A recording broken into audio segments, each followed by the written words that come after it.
सब देखने और सुनने वालों की खिदमत में मोहब्बत भरा सलाम। नाज़रीन, पाकिस्तान में जश्न मनाया जा रहा है कि हमने जंग जीत ली है, लेकिन दूसरी तरफ जो दुश्मन है वो फिर एक दफ़ा तैयारी पकड़ रहा है। इसराइल से भी कुछ प्लेन वहाँ पे पहुँच गए हैं। कल मोदी की भी तकरीर थी और मेरा ख्याल है कि यहाँ पे जश्न है जो मनाया जा रहा है, उसमें कुछ ना कुछ तब्दीली करनी चाहिए, कुछ आजिज़ी इंसानों के अंदर होनी चाहिए, क्योंकि अभी जंग ख़त्म नहीं हुई। हमारे साथ हैं अब्दुल कयूम साहब। सर, क्या कहेंगे, दोबारा कोई हमला होने वाला है? मुबारक साहब, एक बात मैं रिपीट करना चाहता हूँ। आप देखें कि ये जो विंग कमांडर जो कामरान बशीर जिसका नाम है, आप हैरान होंगे कि पाकिस्तान की गंदी ज़हनीयत और एक घटिया किस्म की सोच, उसको बार बार मसीह कहते जा रहे हैं। आप देखें, वो मसीह है, मुसलमान है, हिंदू है, जो भी है, बट ये पाकिस्तानियों की जो घटिया सोच लोगों के बारे में, उनका मजहब इन्वॉल्व करते हैं। तो जो उसने काम किया, उसने अपनी ड्यूटी की, वो प्रोफेशनल एक पायलट है, तो उसके खिलाफ आप देखें, आपके लंदन में एक बंदा 3 दफा मेयर बनता है और जब भी आपका मीडिया बात करते हैं कहते हैं ये एक बस ड्राइवर का लड़का, यानी उसको उसका नाम नहीं कहते, बस ड्राइवर का लड़का 3री दफा। यानी शर्मनाक ये पाकिस्तानियों मुसलमानों की सोच है जो आज तक खत्म नहीं हो रही। अच्छा, ये जो देखें जश्न मना रहे हैं लोग बड़ी होशियारी से, जो तुमने क्या क्या किया, इतनी बड़ा तो तुमने को मार का मारा नहीं है। जंग में हमेशा अमेरिका जैसे मुल्क का भी नुकसान हुआ है, रशिया का कितना नुकसान हुआ है यूक्रेन में। बड़े बड़े मुल्कों का होता है तो लोग उछलते थोड़ी ही है कोई, मैंने ये कर लिया, वो कर लिया, और वो करप्ट हुकूमत। इसराइल के वहां पे ड्रोन निकल के आए, पूरे मुल्क में घूमते रहे, बाद में वो गिरे हैं तो इनको पता लगा है। नंबर 2, इसराइल ने अभी अपने वो जहाज इनको दे दिए, वो जहाज जो डिटेक्ट नहीं हो सकते, कोई भी सिस्टम उनको डिटेक्ट नहीं कर सकता, तभी वो मारता है ना। लेबनान में इधर उधर हर जगह मारता रहे, सीरिया में वहां पे रूस के लगे हुए सारा सिस्टम, तो उनको कोई डिटेक्ट नहीं कर पाया।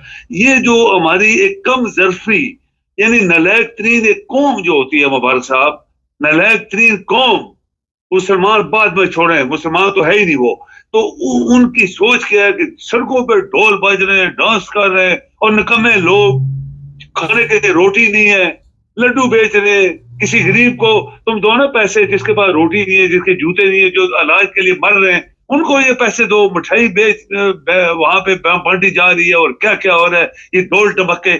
ये कौम इसीलिए आज 75 साल पीछे जा रही, 70 साल दुनिया से पीछे जाते।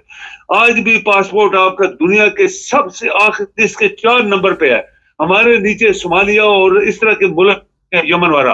तो शर्मनाक जो होती है, एक शर्म होती है किसी कौम के अंदर, वो इस पाकिस्तानी कौम में खो गई है, खत्म हो गई है। तो ये मत मनाए। मोदी ने बहुत सख्त तकरीर किया, वार्निंग भी दी है मुबारक साहब, it's a big warning for Pakistan कि मत समझो कि हमने जंग खत्म कर दी है। उसने ये बोला है कि जंग खत्म नहीं हुई, अभी बहुत कुछ होने वाला है। तो ये इसराइल से जहाज क्यों मंगवाए उन्होंने, वो इनके ऊपर अटैक करेंगे अभी, और इनके जहाज अटैक भी नहीं होते इसराइल वालों के, तो ये इनको मार पड़ने वाली है। इसलिए ये छोटी मोटी बातें, जरा सी बात के ऊपर उछलना शुरू कर देना, ये को बड़ा मार्का नहीं था, ये को बड़ी दलेरी नहीं थी। हमारी पायलट लड़े, ठीक है, उनकी ड्यूटी थी, उन्होंने अपनी ड्यूटी हलाल की है। हमारी फौज के अगर लोग बॉर्डर पे लड़े तो उन्होंने अपनी रोटी हलाल की है, ये उनकी ड्यूटी थी, ये उनका फर्ज था, उन्होंने मुल्क के लिए किया। लेकिन सियासतदान जो मुल्क के सबसे बड़े दुश्मन चोर और डाकू हैं, वो पार्लियामेंट के अंदर उछल रहे हैं, खा पी रहे हैं, और ये पाकिस्तानी कौम जो अनपढ़ और जाहिल कौम है, कमजोर कौम है, तो दुनिया का पता ही नहीं दुनिया में क्या हो रहा है, वो सड़कों पे कल नाच रही थी। अच्छा, एक बात जो आपने शुरू में कही, मैंने तो आपसे ये सवाल नहीं पूछा था, मैं इस पे ऐसे प्रोग्राम करने वाला था कामरान के ऊपर। जो सोशल मीडिया पे भी लोग बैठे हुए हैं, उन्हें भी शर्म करनी चाहिए, और हर जगह पे हम मज़हब को इस्तेमाल करते हैं। मुझे ये बताइए कि आपने अपने मज़हब का कौन सा नाम रोशन किया है? हम पाकिस्तानी हैं, और हर बंदे को पाकिस्तानी की ये मुबारक साहब, ये शर्मनाक है जी, हर बंदे को उसके मजहब के नाम से जांचना। एक पाकिस्तानी है, वो पाकिस्तानी है, वो पाकिस्तान के लिए लड़ रहा है, तो तुम उसके मजहब क्रिश्चियन, बार बार उसको मसीह मसीह कहते जा रहे हो। भाई तुम उसको मसीह क्यों कहते हो?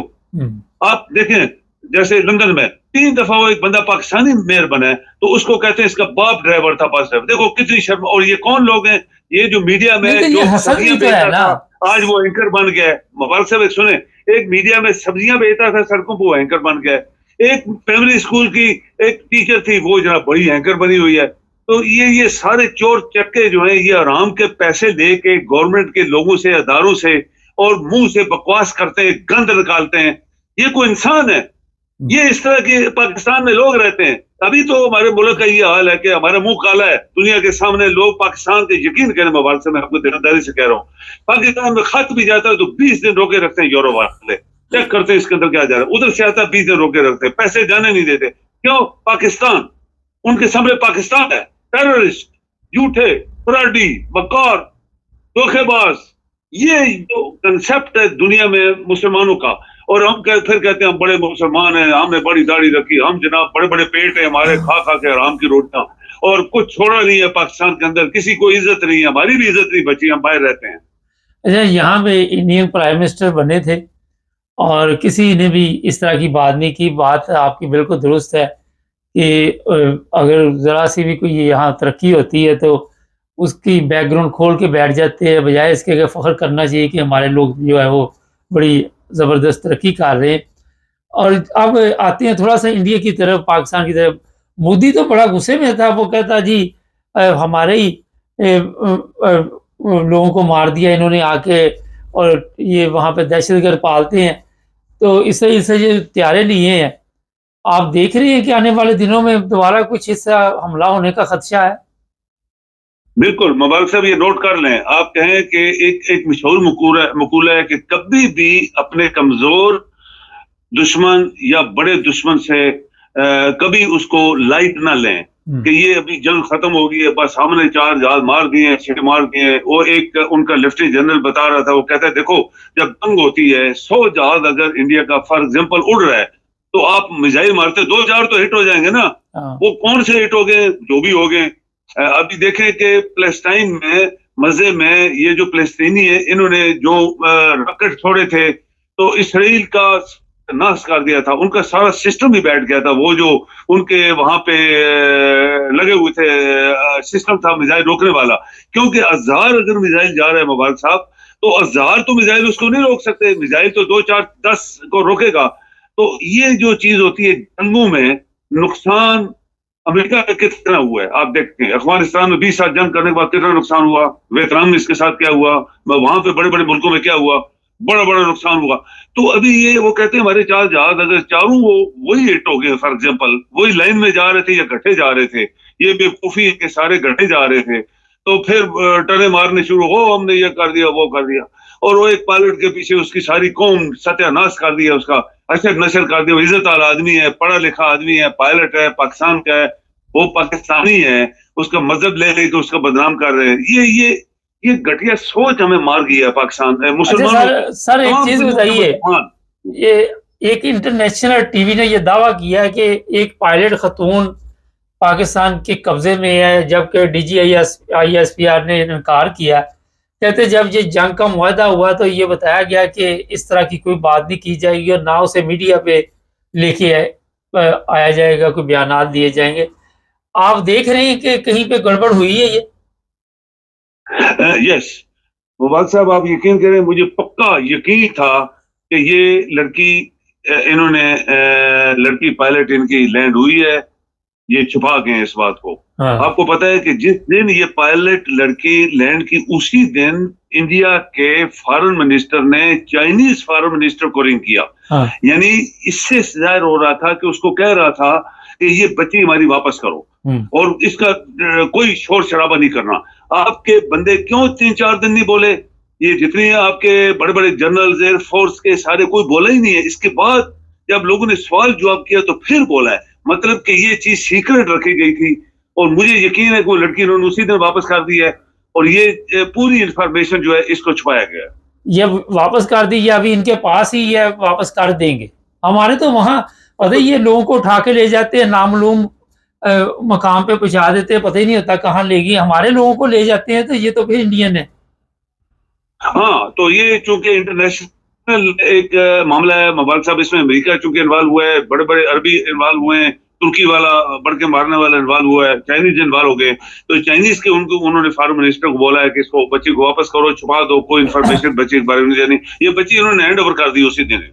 अच्छा, आपके ख्याल में चली गई है वापस? क्योंकि ये एक ऐसे चैनल ने, एक ऐसा चैनल इसके बारे में बता रहा है और वो कह रहा है कि ये पाबंद किया गया था कि कोई बयान इसके ऊपर नहीं दिया जाएगा, और किसी वजीर ने आके भी बयान नहीं दिया।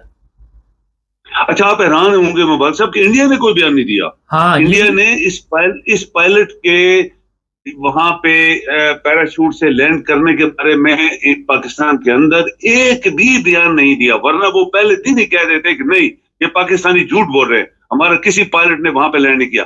वो भी खामोश, ये भी खामोश 3-4 दिन।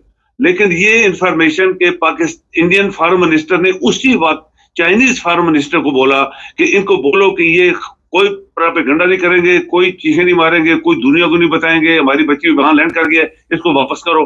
और इसके बाद ये दोनों खामोश है।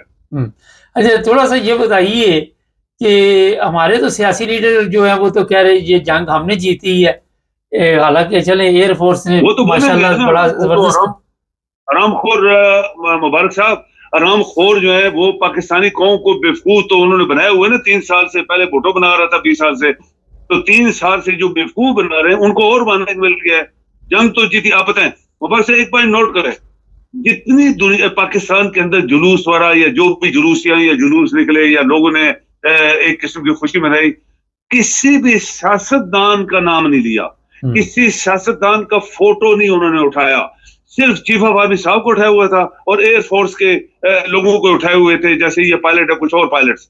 एक भी सियासतदान का नाम नहीं था और उसका किसी की तस्वीर नहीं थी, वज़ीर आज़म की या सदर की या मिनिस्टरों की या किसी की। क्योंकि कौम इनको चोर समझती है, कौम इनको डाकू समझती है, कौम इनको पाकिस्तान का सबसे बड़ा दुश्मन समझती है। लिहाजा उन्होंने इनका नाम तक नहीं लिया पब्लिक ने कि इनकी वजह से ये जो कुछ हुआ, छोटा मोटा ये हादसा हुआ है, कोई बड़ी जंग नहीं। अच्छा सर, आखिर पे ये बताइए, सऊदी अरब के दौरे पे पहुंच गए हैं अपने अमेरिकन सदर, कोई इमरान खान के बारे में भी वहां बातचीत होने का इम्कान है? अगर किसी ने उठाया मामला तो जरूर होगी। आपको पता है कि कतर ने अमेरिकन सदर को एक लेटेस्ट त्यारा, मुबारक साहब भी अच्छा पॉइंट आ गया बीच में, लेटेस्ट त्यारा उन्होंने एज ए गिफ्ट किया है, as Air Force 1 for president Trump. America का सदर जो आज जिस जहाज में बैठता है, ये पॉइंट है मुबारक साहब नोटिंग वाला, 40 years old प्लेन, ये लिखा है 40 साल पुराना जहाज अमेरिका के सदर इस्तेमाल कर रहे थे, और ये अभी कतर ने उनको एक गिफ्ट दिया है। और वो सदर ने बोला है अमेरिका ने कि सबसे पहला जो मैं दौरा करूंगा वो कतर जाऊंगा। नहीं, वो तो सऊदी अरब गए हैं। हाँ, वो कतर उन्होंने लिखा था कल के कतर जा रहा है, लेकिन अगर सऊदी चला गया तो कतर साथ ही है।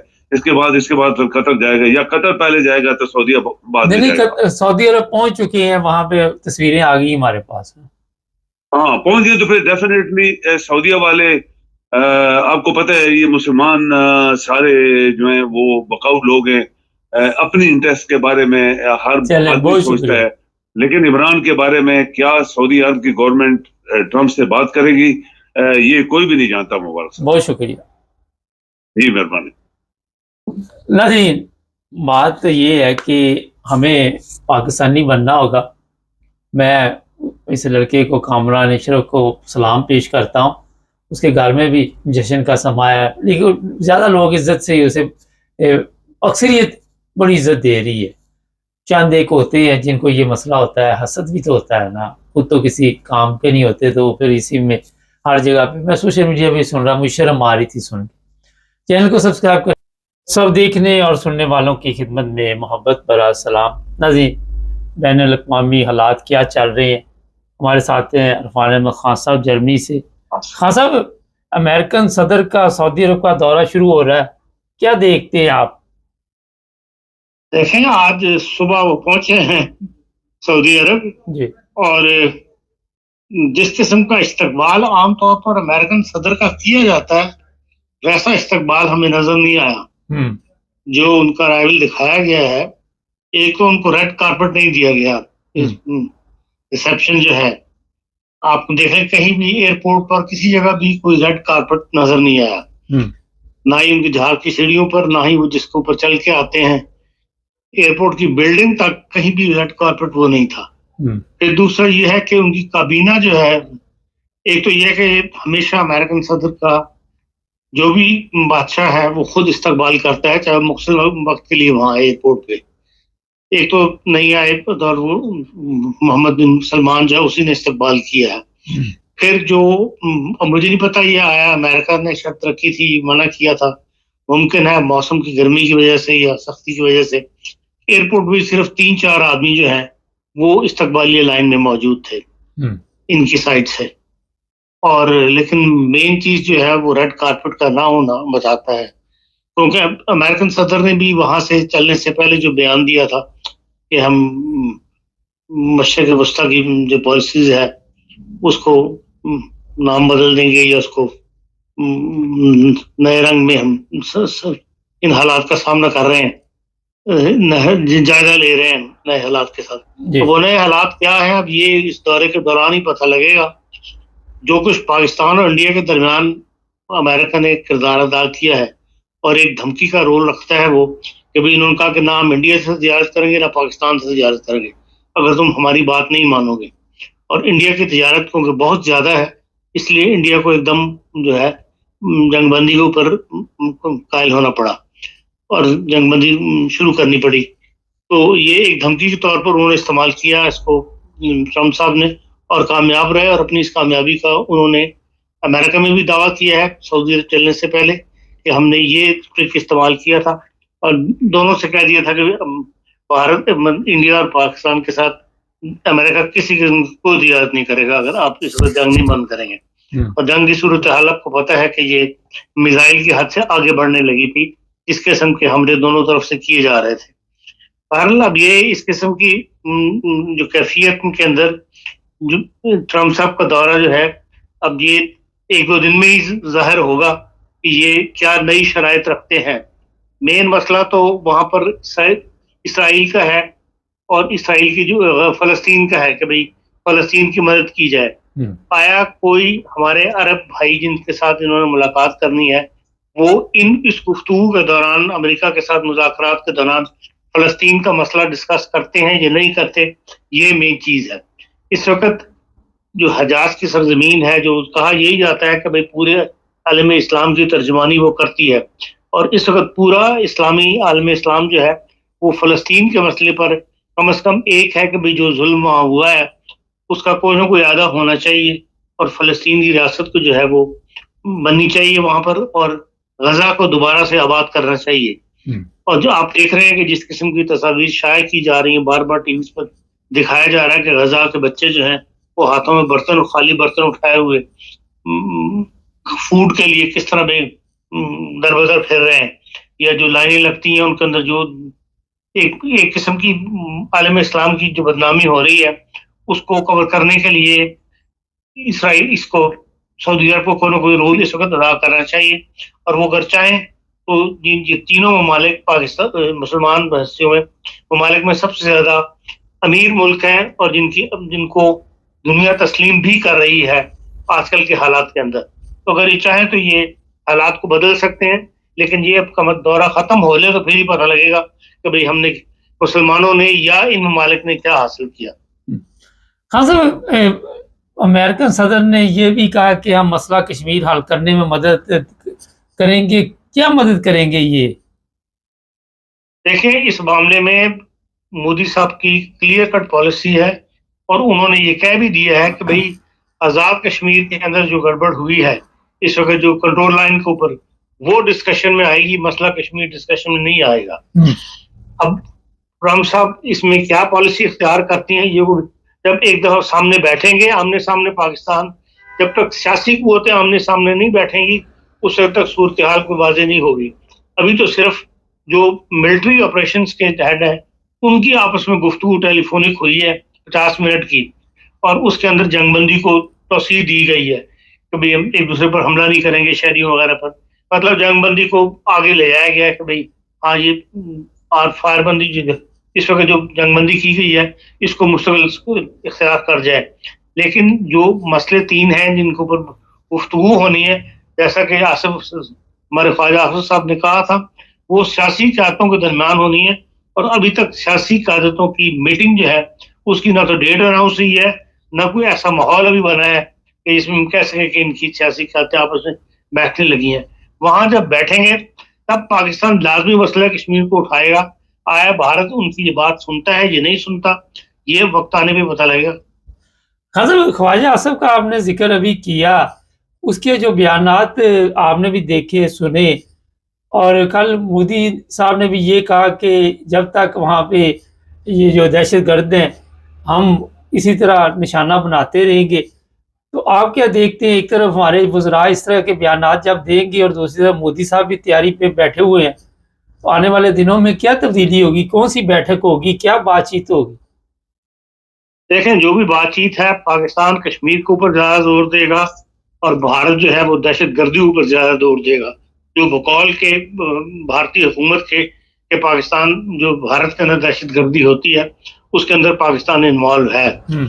इसके जवाब में पाकिस्तान यकीनन वो चाहती है, जो उनके पास मटेरियल मौजूद है, जो कुछ बलूचिस्तान में हो रहा है या पाकिस्तान के अंदर जो बदअमनी पैदा की जा रही है, उसके तमाम सबूत जो है सामने रखेगा।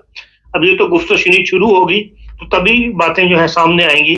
लेकिन भारत बहरहाल इन मामलात में हमसे थोड़ी सी बेहतर पोजीशन में है कि दुनिया उसका साथ देती है, उसकी आवाज के साथ आवाज मिलाना शुरू कर देती है। हमारे लिए इतनी आवाजें इकट्ठी नहीं होती जितनी कि हमारी स्ट्रॉन्ग आवाज तो एक चीन की है ना, तो पाकिस्तान की मदद करता है। बाकी दुनिया तो उसकी बात को तस्लीम करती है। तो और उसका क्लेम यही है कि उस भारत में जो भी दहशतगर्दी की जाती है वो पाकिस्तान करवाता है या पाकिस्तान के इदारे करवाते हैं। अब ये तो जब गुफ्तगू शुरू होगी तब एक दूसरे को सबूत मुहैया किए जाएंगे और बेहतर यही है कि ये गुफ्तगू जो है किसी तीसरे मुल्क में हो, जैसा कि यूक्रेन के लिए हो रहा है या जैसे इसराइल के लिए हो रहा है। अगर कश्मीर के लिए भी यही, पाकिस्तान और भारत के दरमियान भी ये गुफ्तगू, चाहे वो अमेरिकन सदर ही किसी मुल्क को मुंतखब करें, किसी ऐसे गैर जानबदार मुल्क में हो जाए ताकि ये बातचीत आगे बढ़े। अगर आपस में ये कहीं बैठे तो ये बातचीत जल्दी खत्म हो जाएगी, जो बाहर नजर ही आता है।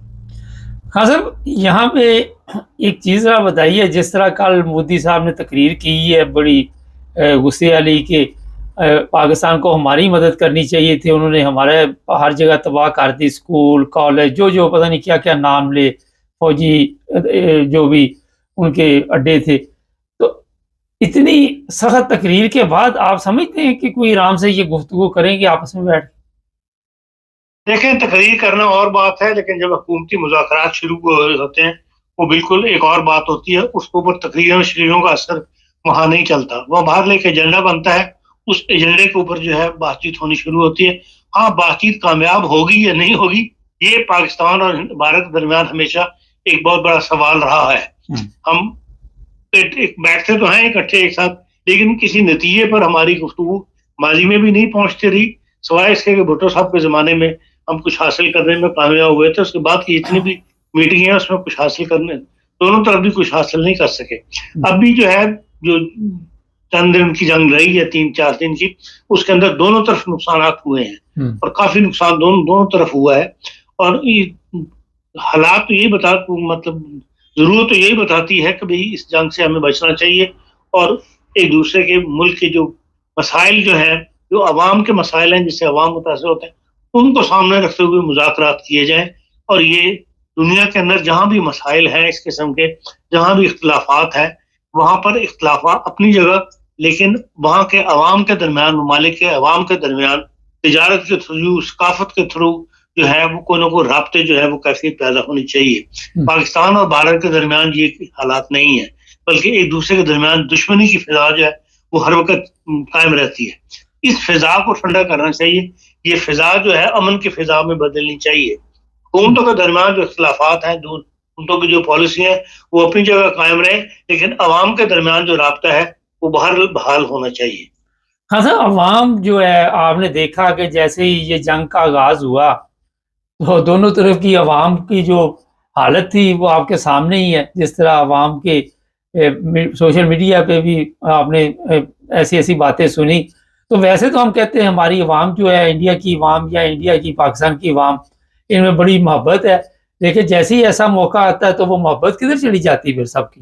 देखिए वो जब एक दुश्मनी की फिजा पैदा हो जाती है, जब एक माहौल ऐसा बन जाता है, उसके अंदर लाहर अपनी अफवाद को सपोर्ट करने के लिए फिर लोग इस किस्म की मैदान में निकल आते हैं। लेकिन ऐसे भी अफवाद दोनों जगह मौजूद हैं और इस जंग के दौरान भी मौजूद रहे, जिन्होंने अमन की बात की, जिन्होंने अमन के लिए नगमे लिखे या नज़में लिखी, और सीरियसली बात लोगों ने ये गुफ्तगू भी की कि भाई हमें इस दुश्मनी को बढ़ाने की बजाय कम करना चाहिए। तो इसलिए ये आर्जी बातें जो होती हैं, मौके की मुनासबत के लिहाज से लोग अगर सड़कों पर निकल आए, एक दूसरे के खिलाफ नारे लगाने चाहिए, उनका मुस्तकिल असर नहीं लेना चाहिए। ना मुस्तकिल असर जो है वो लोगों के जहनों पर कायम हो सकता है इन बातों से। अच्छा, मैंने कल एक प्रोग्राम किया, आपने जो फरमाया यही मैंने कहा कि अमन के साथ जो गुर्बत है उसके खिलाफ जंग करनी चाहिए। दोनों ममालिक में मेडिकल का मसला है, जो भी ये मसाइल हैं। तो आज एक साहब लिख रहे थे कि आपने ये बात की, आप तो गद्दार लग रही हैं पाकिस्तान की। देखिए, हम यही है, हमारी कमजोरी है कि हम सिर्फ इस गैर जानिबदार होकर तबसरा करने के लिए जो है वो सुनने को तैयार नहीं है। जो भारत के जोशीला तबके लोग हैं वो सिर्फ भारत की बात सुनना चाहते हैं, जो पाकिस्तान के जोशीले लोग हैं वो पाकिस्तान की बात जो है वो सुनना चाहते हैं, कोई दूसरी गैर जानिबदार तबसरा नहीं सुनना चाहते। अब जो वीडियोस जारी हो रही हैं इंटरनेशनल मीडिया प्रेस के ऊपर, उनमें साफ पता लग रहा है कि दोनों तरफ का नुकसान हुआ है। ये सही बात है कि पहली रात की जंग जो है वो पाकिस्तान ने जीत ली है, फिजाई जंग जो थी, लेकिन उसके बाद जो मिसाइलों की जंग हुई है, उन दोनों की तस्वीरें, दोनों के हवाई अड्डों की तस्वीरें आप इस वक्त ओपन है इंटरनेशनल मीडिया को दिखाई जा रही हैं, जिसमें दोनों का नुकसान हुआ है। और हमारे भी 11 जवान शहीद हुए हैं, 78 जख्मी हुए हैं, 40 शहरी शहीद हुए हैं, 121 अफराद हमारे भी जख्मी हुए हैं। और अब जब आप इस किस्म की जो जंग, जब सुलह और अमन की बात एक दफा शुरू हो गई है, तो फिर इस किस्म के बयान नहीं देने चाहिए मेरे नजदीक कि भाई हर साल 10 मई को जो यौम मार्का हक मनाने का ऐलान किया गया है, इससे जो अमन का प्रोसीजर होता है वो उसको नुकसान पहुंचता है। तो इन बातों को चंद दिन ठहर के भी जो है वो मनाया जा सकता है।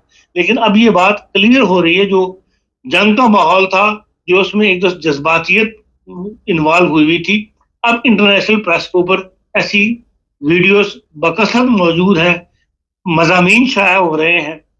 बाद मज़ामीन ये यूके टाइप यहाँ से निकला है, डेली टेलीग्राफ के अंदर उसने लिखा है कि ये जंग चीन ने जीती है। तो भाई एक तो चीन ने सबसे पहले इंफॉर्मेशन पाकिस्तान को दी, भारत की तैयारी की, और दूसरा वो ये कहते हैं कि जो चीन की टेक्नोलॉजी है उसकी वजह से पाकिस्तान को जो पहले 2 दिन बढ़तरी हासिल रही है, वो उसकी वजह चीन की टेक्नोलॉजी है, जो कि अभी तक टेस्ट नहीं हुई थी। चीन ने टेक्नोलॉजी बना ली थी, लेकिन दुश्मन के खिलाफ किसी जंग में ये टेक्नोलॉजी टेस्ट नहीं हुई थी।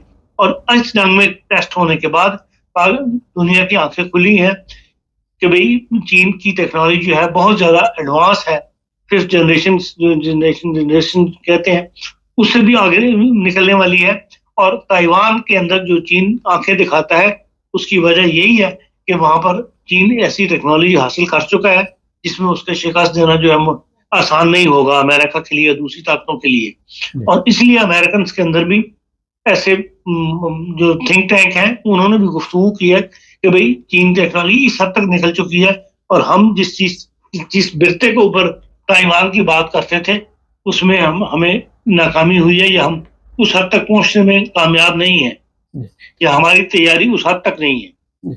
हाँ सर, यूक्रेन के बारे में आपको भी शायद इस चीज़ की इत्तला मिली हो कि दोनों की मुलाकात हो रही है अगले चंद दिन बाद, कोई रिजल्ट देख रहे हैं? देखिए, यूक्रेन के लिए जो 5 यूरोप के बड़े ममालिक हैं, इनकी जो मुश्तरका मुलाकात हुई है, यूक्रेन गए हैं ये, और वहां पर इन्होंने जंगबंदी जो है 1 माह तक करने की बात की है। और इस 1 माह के दौरान यकीनन डिप्लोमेट्स की आपस में मुलाकातें होंगी, हेड ऑफ द स्टेट्स की मुलाकातें होंगी, और इसका जो जंग को बंद करने की जो है वो कोई ना कोई कोशिश यकीन की जाएगी। इसलिए अगर मुस्तकबिल करीब में यूक्रेन के सदर की और रशियन सदर की मुलाकात होती है तो ये कोई ताज्जुब की बात नहीं है।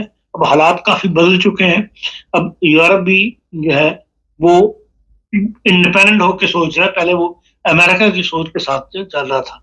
अब मैं उनको भी पता लग गया है, यूरोपियन यूनियन को भी, कभी हमने ये जंग जो है, अगर अमेरिका हमारा साथ नहीं देता और हमने ही अगर यूक्रेन को लेके चलना, ये सारी मदद करनी है, तो ये यकीनन एक मुश्किल अमर होगा पूरे यूरोप के लिए, क्योंकि बाहर से अपनी इक़्तिसादियात के ऊपर भी जो असर पड़ता है। एक हद तक इंसान किसी की मदद कर सकता है, एक हद तक किसी को असला और रकम जो है मुहैया कर सकता है। इसलिए इस एक माह की जो जंगबंदी है, इसके दौरान यकीनन यूक्रेन का कोई ना कोई मुस्तकिल हल जो है वो निकालने में बड़ी ताकतें कामयाब हो जाएंगी, जो मेरा ख्याल है। अच्छा, आखिर में एक सवाल रह गया था इंडिया पाकिस्तान के हवाले से। मोदी के खिलाफ बड़ा इस वक्त मसला बन गया है। लोग जो हैं वो सड़कों पे भी नजर आ रहे हैं, पार्लियामेंट में भी मोदी के लिए मुश्किल है। ये भी पता चला है कि एयर चीफ जो है उसकी भी कुछ 4 लोगों ने पिटाई कर दी है ऑफिस में। पता नहीं ये खबर ठीक है या नहीं, सोशल मीडिया पे भी चल रही है, मीडिया पे भी। मोदी की सियासत कहाँ पहुंच गई इस वक्त? देखें, जो जो जंग की जो सूरत हाल रही है और जिस तरह पाकिस्तान ने मुकाबला किया है, और बात फिजाई तौर पर पाकिस्तान को जो बरतरी हासिल रही है, उसमें यकीनन मोदी साहब की सियासत को धचका लगेगा। और जो दूसरी सियासी पार्टियां हैं भारत की, वो इसको मोदी के खिलाफ इस्तेमाल करेंगी। अब जो नया इलेक्शन आना है, शायद बिहार में किसी जगह में इलेक्शन आने वाला है अक्टूबर में, तो उससे सूरत हाल पता लग जाएगी कि इस जंग का कितना नुकसान मोदी साहब को पहुंचा है। जी, बहुत शुक्रिया। जी, अमेरिकन सदर गए अभी, जिस तरह से अपना खासा ने बताया, कारपेट, रेड कारपेट बड़ा ज़रूरी। हमारे तो पता वो कब्रिस्तान भी जाएं तो वहाँ भी रेड कारपेट बिछा दिया जाता है दुआ करने के लिए। एक हमारे वज़ीर आज़म बने थे कुछ देर के लिए, 2-3 माह के आते ही रहते हैं हमारे तो वज़ीर आज़म। और पिछले दिनों 1-2 और भी साहब ऐसे थे। अब देखिए अमेरिकन सदर की इससे कोई बेइज्जती वगैरह तो नहीं हुई कि उसे कोई अच्छे तरीके से प्रोटोकॉल नहीं दी गई। तुर्की के साथ तजारती तल्लुकात इंडिया ने मेरा ख्याल है कि ख़त्म कर दिए हैं या कोई गड़बड़ होगी। वजह उसकी ये बताई जा रही है कि तुर्की ने पाकिस्तान की मदद की और इस वजह से वहाँ से जो कुछ भी खरीदो फरोख्त हो रही थी उस पर कोई पाबंदी लगाई गई है। ये आखिर पे सिर्फ मैं बता देता हूँ कि हमारा जो चैनल है ये अमन का पैगाम देता है और कोशिश होती है, जंगों से मसले हल नहीं होते। आप देख लें ये यूक्रेन जंग, क्या हालात वहाँ पे हुए, इसमें जीत हार की बात नहीं होती। और तो जो ये दिलाने का मकसद होता है कि अगर आप अमन के साथ रहें तो वही सबसे बेहतरीन मेरा हाल तरक्की है। ये यूरोप क्यों तरक्की कर रहा है, उसकी वजह यही है कि सब कोई बॉर्डर नहीं आते जाते हैं, बिजनेस चीज़ें सब चल रहा है। ये इंग्लैंड अलहदा हुआ, यहाँ पे महंगाई देखने कितनी होगी। तो मकसद ये होता है कि लड़ाई झगड़े से बचने के लिए आप कोई ऐसे कदम उठाएं जिससे अवाम सहूलत में आए, अवाम के मसाइल हल हों। अगर लोग गलत सोचते हैं तो अफसोस ही कर सकते हैं। चैनल को सब्सक्राइब कर लें, जुड़े रहें हमारे साथ ताकि और भी प्रोग्राम देखते रहें। सब देखने और सुनने वालों की खिदमत में मोहब्बत भरा सलाम। इंग्लैंड में कवानीन में सख्ती आ गई है। जो गैर मुल्की यहाँ पे रहते हैं उनके लिए मज़ीद मुश्किलात नज़र आ रही हैं। क्या चीज़ें आ रही हैं सामने वो भी मैं आपको बता देता हूँ। और मेरे अगर आप और पिछले प्रोग्राम सुने, चाहे वो जर्मनी के बारे में, चाहे किसी यूरोप के मुल्क के बारे में मैं करता रहा हूँ या इंग्लैंड के बारे में, तो हमेशा मैंने इस तरफ आपकी तवज्जो दिलाई कि आप जितनी जल्दी हो सके यहाँ के पेपर हासिल करें, नेशनलिटी यहाँ की लें, सुस्ती ना करें। और मैं हमेशा ये बताता रहा हूँ कि जिस तरह जर्मनी में लोग रहते हैं, हमारा ज़्यादा जो 9 न्यूज़ टीवी इंटरनेशनल पूरे यूरोप में वो जर्मनी में देखा जाता है। मैं आपको ये भी बता दूँ, कई लोग पूछते हैं, मुझे वैसे ही ख्याल आ गया, तो उनको यही बताया जाता है कि जनाब अपनी जो पेपरी कार्रवाई है उसे दुरुस्त करें, जितनी जल्दी हो जर्मन पासपोर्ट आप लें।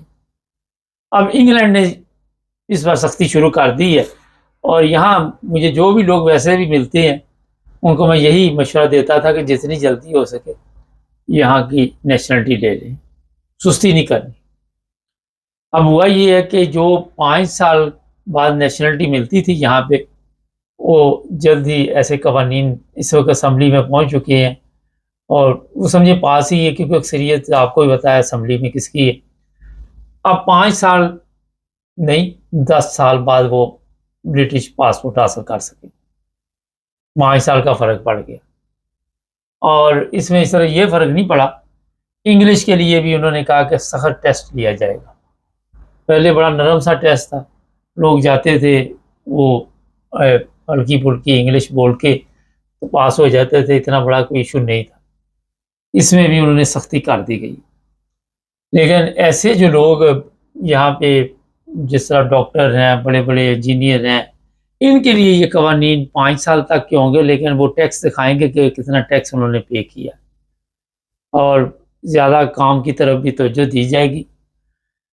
थोड़ा सा मैं यहाँ पे एक चीज़ बता देता हूँ कि जो जर्मनी में लोग रहते हैं उनको पता है कि वहाँ पे आपने काम भी शो करना तो फिर आपको नेशनलिटी मिलती, मगर यहाँ पे ये शर्त नहीं है इंग्लैंड में। इसकी तरफ भी अब तवज्जो दी जा रही है। जो चीज़ें आपने जर्मनी में पहले देखी वो ऐसा ऐसा अब इंग्लैंड में बाकायदा तौर पर ऐसे कवानीन बनाने में मेरा हाल बहुत तेज़ी आ रही है, और उससे भी ज़्यादा सख्त बनाए जा रहे हैं। फ़र्ज़ करें यहाँ पे पहले आप जो काम करते थे उस पे जो NI पड़ता था, जो नेशनल इंश्योरेंस वगैरह पड़ता था, टैक्स मैक्स वो कुछ भी नहीं था, लेकिन अब उसमें भी इजाफ़ा किया गया और सख्ती कर दी गई। इसलिए और भी कई चीज़ें हैं, लेकिन इससे फ़र्क क्या पड़ेगा। हाँ, जो लोग बाहर से आ रहे थे यहाँ पे उनके वीज़े वगैरह कई बड़ा लंबा चौड़ा ये एक सिस्टम है जो तब्दील हो रहा है। 2 साल से 18 माह कर दिया गया है। फिर कई ऐसे वीज़े हैं वो बिल्कुल ही बंद कर दिए गए हैं, और उसमें भी ये देखा जाएगा कि ये बंदा इंग्लिश में माहिर है या नहीं माहिर, फिर उसको वीज़ा दिया जाएगा। फिर क्रिमिनल जो है उनके तो काम ख़त्म हो गया। किसी क्राइम में भी आप हैं, कोई ऐसा है तो उसको फिर वापस जाना पड़ेगा, या जो भी है उसके लिए मज़ीद मुश्किलात जो हैं वो पैदा की जाएंगी और उसे अपने मुल्क से निकाला जाएगा, यहाँ से इंग्लैंड से। आपको पता होना चाहिए ये जो इंग्लैंड वाले हैं, मैंने इसलिए कहा कि कवानीन सख्त बना देते हैं कि मुझे नहीं याद कोई यूरोप का ऐसा मुल्क हो कि आप मोबाइल फ़ोन इस्तेमाल कर रहे हो, गाड़ी चलाते तो 6 पॉइंट लग जाए। 2 दफ़ा मोबाइल इस्तेमाल किया 6-6-12, तो बाद में पब्लिक ट्रांसपोर्ट आपको वो इस्तेमाल करनी पड़ेगी। 1 पॉइंट 2 पॉइंट चलो ठीक है, यहाँ पहले 3 होते थे। तो ये जो भी कवानीन बनाते हैं ज़्यादा ही सख्त बना देते हैं। और फिर यहाँ पे जो गैर मुल्की भी अब आएंगे उनके लिए मज़ीद ऐसी ऐसी सख्तियाँ अब इस पर मैं मुख्तसर ही आपको बता सकता, क्योंकि गूगल में जाके आप सारा कुछ चेक कर सकते हैं। काफ़ी लंबे चौड़े ये कवानीन होते हैं। और यहाँ पे कई ऐसी चीज़ें आ रही हैं कि जो लोग बिल्कुल बगैर पेपरों के यहाँ रह रहे हैं, वो जो रख रहे हैं उनके भी दिन ख़त्म हो रहे हैं, उनको भी पकड़ के हर सूरत उनके ममालिक भेजा जाएगा, और जेलों में भी पहले रखा जा सकता है, फिर यहाँ से उन्हें वापस भेजा जाएगा। जिन लोगों ने उनकी मदद की और उनको रखा होगा उनके लिए भी मज़ीद मुश्किलात होंगी, जुर्माने होंगे। काम पे पहले ही बड़े सख्त है और सख्त किया जा रहा है। गैर कानूनी तौर पर जिन लोगों को काम पे रखा होगा उनके लिए, जिसने रखा उसके लिए तो ठीक ठाक जुर्माना होगा। जो कर रहा है उसके पास तो ज़्यादा पैसे नहीं होंगे, उसने जुर्माना कहाँ से देना, उसे वापस उसके मुल्क में भेजा जाएगा।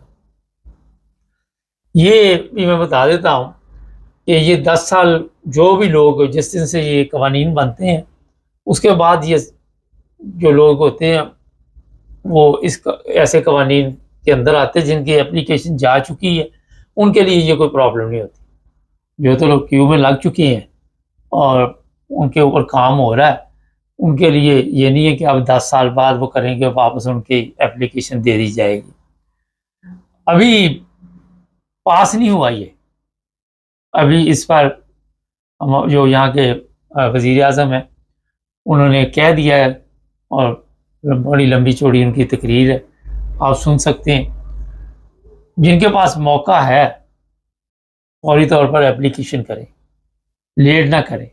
5 साल अगर हो चुकी है आपको और मुकम्मल रिक्वायरमेंट आप पूरी कर रहे हैं तो फिर देर नहीं करनी, और अगर देर की तो फिर 5 साल और मज़ीद इंतज़ार करना पड़ेगा। फिर इंग्लिश टेस्ट भी जो है वो सख्त हो जाएगा। यूके टेस्ट वगैरह तो चलो वो होगा ही होगा, इसमें मेरा मशवरा ये है कि जो लोग यूरोप में भी रहते हैं, जहाँ भी रहते हैं, उनको भी चाहिए कि जिस मुल्क में भी रहते हैं वहाँ की नेशनलिटी पकड़ लें और कोशिश करें कि जितनी जल्दी हो सके वक़्त ज़ाया ना करें। क्योंकि होता ये है कि जब एक मुल्क में कवानीन चेंज होते हैं तो दूसरे में भी मुसीबत बढ़ जाती है। जैसे अमेरिका में खलबली मची हुई है, वहाँ पे गैर मुल्कियों के लिए मुश्किलात है, फिर यूरोप में भी वही हालात हो गए। जर्मनी में कल आपको मैंने बताया था कि जो गैर कानूनी तौर पर यहाँ पे रहेंगे 2 साल जेल उनको भुगतनी पड़ेगी। तो ये एक दूसरे की तरफ देखकर भी काम होते हैं। ज़ाहिर है रिसर्च होती है, जितने भी वज़ीर, मशीर जो भी यहाँ पे दानिशवर होते हैं इस पर नज़र रखते हैं और देखते हैं कि कहाँ पे हमारे मुल्क के लिए बेहतरी है, कहाँ पे हम अपने मुल्क के लिए बेहतर सोच सकते हैं। इंग्लैंड में उन लोगों के लिए बड़ा अच्छा मौका है जो टैक्स देंगे और जिनकी इनकम ज़्यादा होगी, उनके लिए बड़ा यहाँ पे ज़बरदस्त मौके भी हैं और सहूलत भी है। ये आपकी इनकम पे है। इससे आपको अंदाज़ा लगाएं कि दुनिया के तमाम ममालिक में जिस तरह आप ये भी कह सकते हैं भूख पड़ रही है, मगर यहाँ ये हालात नहीं है, महंगाई बहुत ज़्यादा हो गई है यहाँ पे इंग्लैंड में। और उसकी वजह भी मैंने आपको बता दी कि यूरोपीय यूनियन से जब से बाहर निकले चीज़ें काफ़ी महंगी हो गई। तो जनाब देर ना कीजिए और जितनी जल्दी हो यहाँ के पेपर हासिल करें, ब्रिटिश पासपोर्ट हासिल करें। जर्मनी में तो वहाँ कर लें, हॉलैंड में तो वहाँ कर लें, जिस मुल्क में बैठे हुए हैं आपको अब देर नहीं करनी चाहिए।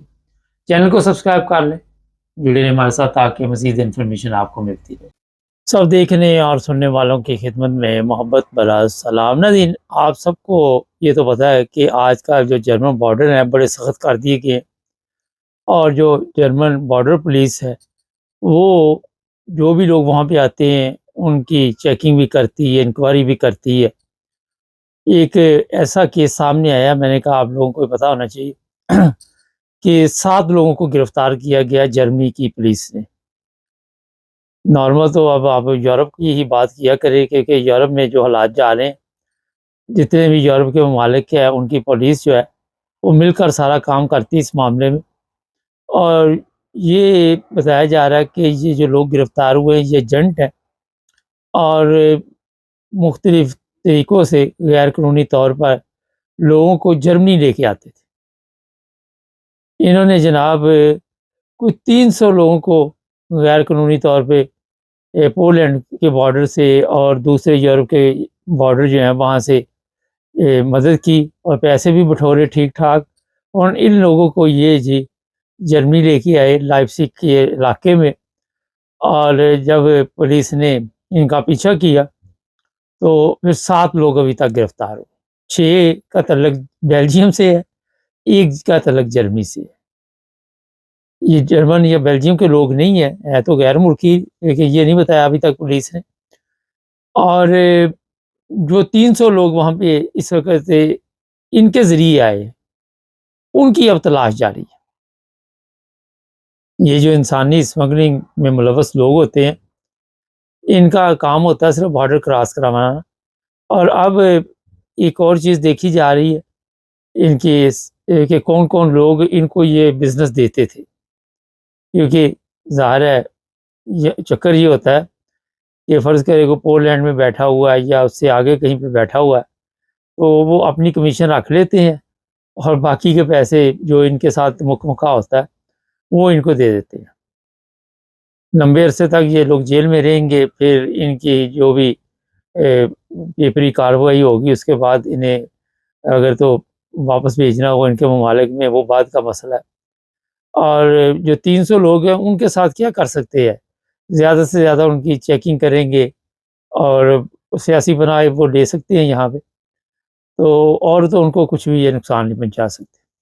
पिछले दिनों में देख रहा था फ्रांस से इंग्लैंड में लोग जिस तरह दाखिल होते हैं वो भी अजीब ही दास्तान है। और वहाँ पे इस चीज़ का भी ख्याल नहीं रखा जाता कि कोई मर जाए, कई दफ़ा मर भी गए हैं वैसे तो।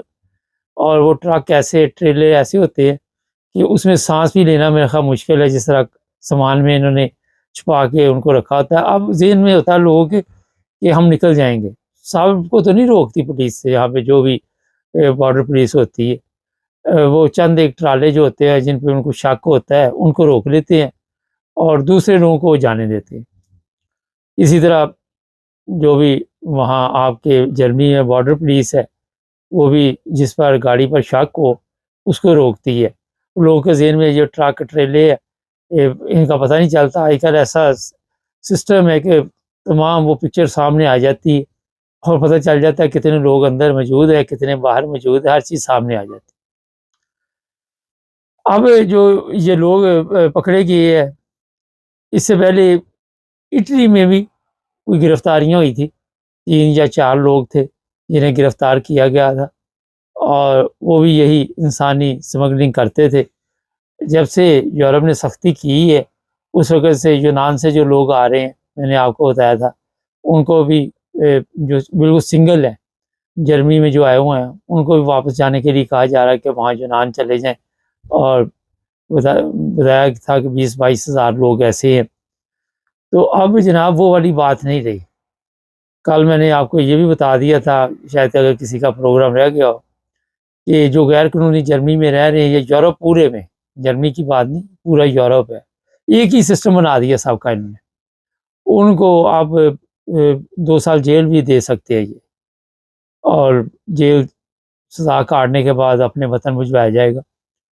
तो जो लोग भी रास्ते में या पैसे लगा के यूरोप की तरफ आ रहे, उनको भी सोचना चाहिए। आज मैं देख रहा था सोशल मीडिया पे, ठीक है हमारे मुल्क के हालात ठीक नहीं है, मगर आप आगे भी तो देखें ना, आगे भी तो हालात ठीक नहीं है ना जहाँ आप जा रहे। तो वो बता रहा था कि जनाब मैंने 50 लाख एजेंटों को नहीं दिया, मैंने 10 लाख से पोल्ट्री फार्म शुरू किया और मैं ठीक ठाक इज्जत की ज़िंदगी यहाँ पे गुजार रहा हूँ और मेहनत करनी पड़ती है। हमारे लोगों के ये भी ज़हन में है कि बाहर चले जाओ 50 लगा लगा के, ठीक है वहाँ पे मुश्किलात है, तजर्बा नहीं है, और फिर आपने देखा यहाँ के जिस मुश्किल से ये लोग गुजरते हैं, जिन हालात से गुजरते हैं, वो भी आपके इल्म में है। ज़हन में ये होता है कि सारी दुनिया सेट होगी, मगर वक़्त-वक़्त की बात होती है। हर वक़्त जो है कवानीन तब्दील होती है, सख्तियाँ होती है। जर्मनी की नई गवर्नमेंट जो है, वो बहुत सख्त कवानीन बनाने में लगी हुई है और उस पर वो रात-दिन काम कर रहे हैं। आने वाले दिनों में देखेंगे कि और कितनी सख्ती होती है। तो आज एक मुझे कॉल भी आई थी, कहते मेरे पास डोल्डिंग है। अब डोल्डिंग का इशू ये है कि उसके ऊपर पैराग्राफ लिखी होती है, कौन-सी पैराग्राफ के तहत आपको, ये जर्मनी की मैं बात कर रहा हूँ, डोल्डिंग मिली है। और फिर हर एक की अलग-अलग जो भी है पोजीशन होती है और किसी को वीज़ा दे भी देते हैं। और ये भी मैं बता दूँ कि जिनको 5 साल यहाँ पे हो गए हैं जर्मनी में, मेरा ख़्याल 31/2000 तक 2020 तक जो लोग आए हुए थे, उनके लिए भी इन्होंने कहा कि जिनके पास डोल्डिंग वगैरह है उन्हें लीगल किया जाए और वीज़े दे दिए जाए। तकरीबन 5 साल का अरसा बनता है।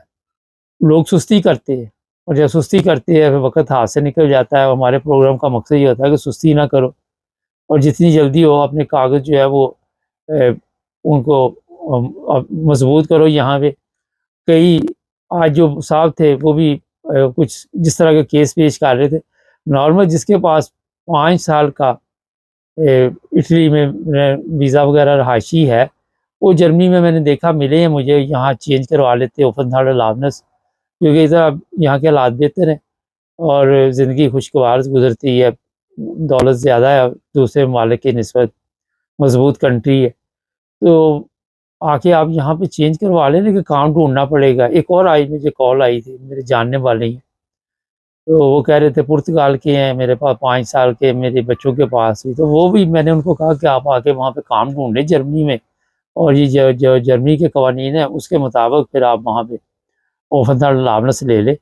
और जब आप एक दफ़ा पटरी पे चढ़ जाते हैं तो फिर ज़ाहिर है 1 साल 2 साल बाद काफ़ी तब्दीली आ जाती है। लेकिन मेहनती बंदे की कोई प्रॉब्लम नहीं है, कहीं पे भी हो।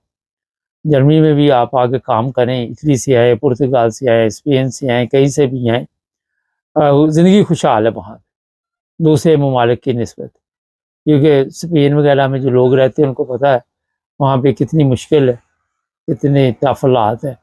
उसकी निस्बत जर्मनी जो है वहाँ इनकम भी ज़्यादा है और लोगों के लिए रोज़गार के भी काफ़ी मौके मिल जाते हैं।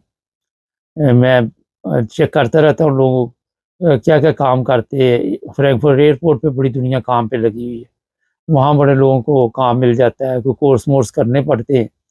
और इसी तरह ये टैक्सी में भी लगे हुए हैं लोग, और हर तरफ काम की कोई प्रॉब्लम नहीं। रेस्टोरेंट वगैरह जो है वहाँ पे भी देखने में आया कि हमारे लोग जो वहाँ काम में लगे हुए हैं। तो जो मेहनती बंदा है उसे तो कोई प्रॉब्लम नहीं। हाँ, बिज़नेस अगर करना चाहे तो वो तो सबसे ज़बरदस्त है। जर्मनी जैसे मुल्क में ठीक है, ज़रा टैक्स कवानीन सख्त है, लेकिन अपना अगर एक दफ़ा आप कारोबार कर लिया, आपने शुरू कर दिया, तो आहिस्ता-आहिस्ता उसमें आपको प्रॉफ़िट है। ऑनलाइन बिज़नेस बहुत निकले हुए हैं। लोगों ने इसी तरह स्टोरेज के लिए कोई जगह ली हुई, वो सस्ती मिल जाती 500-600 यूरो महीने पे, और वहाँ पे आप स्टोरेज करके तो वहाँ से ऑनलाइन चीज़ें बेचते रहें। और वो बाकायदा लोगों ने वेबसाइट भी बनाई हुई, ईबे पे भी बेचते हैं। तो जिसने तो काम करना उसके लिए तो कोई प्रॉब्लम नहीं, लेकिन ये काम ना करे जिस तरह अभी 7 लोग पकड़े गए हैं।